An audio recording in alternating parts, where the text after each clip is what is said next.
Hi, I'm William Thomas. And I'm Edward Hudgins. And this is an Atlas Society State of the Culture Update.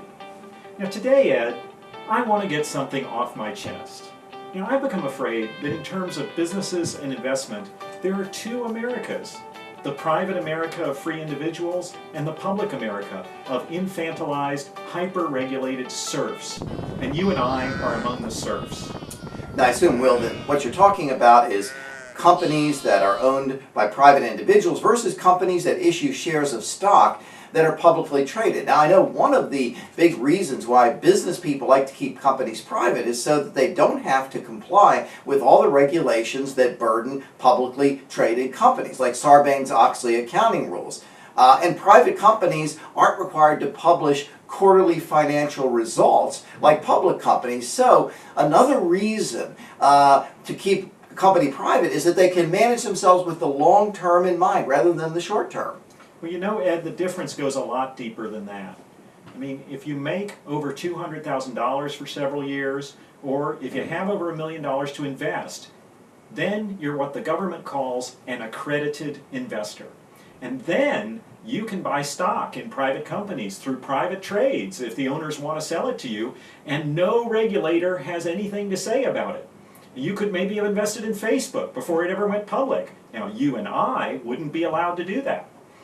And if you're an accredited investor, you can invest your own money however you want, really, just like you were an adult or a free individual.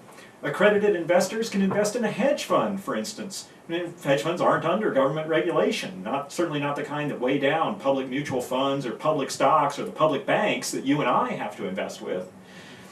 Those hedge funds just need to keep their prosperous investors happy.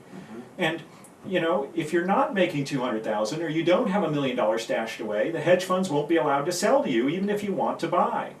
Yeah, speaking of public banks like J.P. Morgan Chase, they've just been hammered with over 1,000 pages of new regulations. It's called the Volcker Rule. Yeah, the Volcker Rule.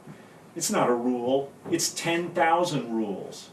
It's supposed to stop banks from speculating in the markets with their own money. It's supposed to make the whole system safer. The question is, will it really do that?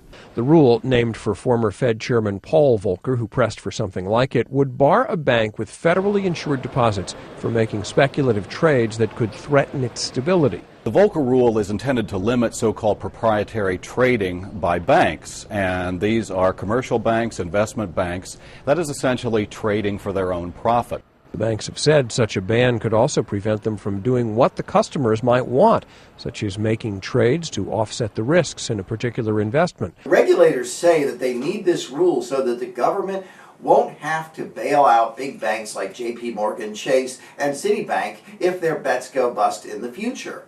Well, Ed, I was just listening to the Nobel economics laureate Lars Peter Hansen the other day, and he said something very wise, which is more complicated regulation like the Volcker Rule really solves nothing. I mean, he didn't mention the Volcker Rule, but that seemed to be the point.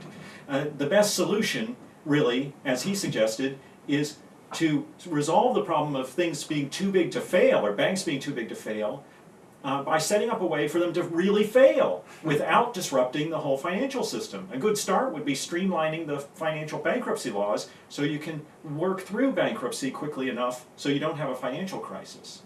But hey, Ed, talking about the Volcker Rule, does the Volcker Rule affect both private America and public America? No, it doesn't. Look, as far as I know, it only affects banks that are called the market makers. In other words, the banks that buy securities for their clients' accounts. These banks aren't even allowed to invest much in hedge funds under the Volcker Rule regulations, but hedge funds are still free to speculate in any kind of derivatives they want, however they want. But all the investors in a hedge fund, as we were just noting, are members of private America. I mean, individual people that want to invest in hedge funds have to basically be certified investors. It takes about $1 million to be able to say hello at a hedge fund, usually. Hello. But then you can invest however you like. Look, I hear a lot of people on the left say that America is a plutocracy. They mean that the country is ruled by the rich for the rich. And in one sense, it's true. The politicians have only left private America economically free, and you have to be rich to participate in private investment activities. Politicians these days are basically all rich enough to be able to invest in private America. And maybe they leave the door open for private businesses there for the same reason that they usually exempt Congress from all its own regulations. I mean, the government doesn't follow Sarbanes-Oxley accounting rules, for instance, and private America doesn't either. But politicians have to get elected, and so they pander to the fears and desires of the general public.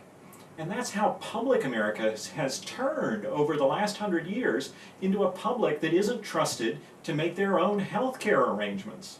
No, they get Medicare, they get Medicaid, and they get Obamacare. And they aren't trusted even to save for their own retirement. Yeah, no, they get state pensions and they get Social Security. And now they won't be trusted to pick a sound bank. No, the Volcker Rule and the Federal Reserve will keep them safe, and they can't buy stock freely in either. No, they can only buy stock in companies that report every quarter and that comply with every tittle of the SEC and Sarbanes-Oxley regulations. And the end result, Ed, is enormous power in Washington. It creates a crony capitalist class of business people who work the government for every favor they can get. And it creates a public that assumes that they shouldn't have to take any responsibility for their own lives. Yeah, Ed, it's the two Americas, the free adults and the crybaby public. But the public end up as serfs. I mean, you and I don't want to be babied. But since we aren't certified investors, we're stuck in public America with less choice, less responsibility, and less opportunity. Yeah, look, what we need is a culture of individual freedom, one where each person takes charge of his own life. We all need a culture that promotes productivity in our deal and justice in our dealings with other people. What we all really need is objectivism. This has been an Atlas Society State of the Culture Update, and we thank you for watching.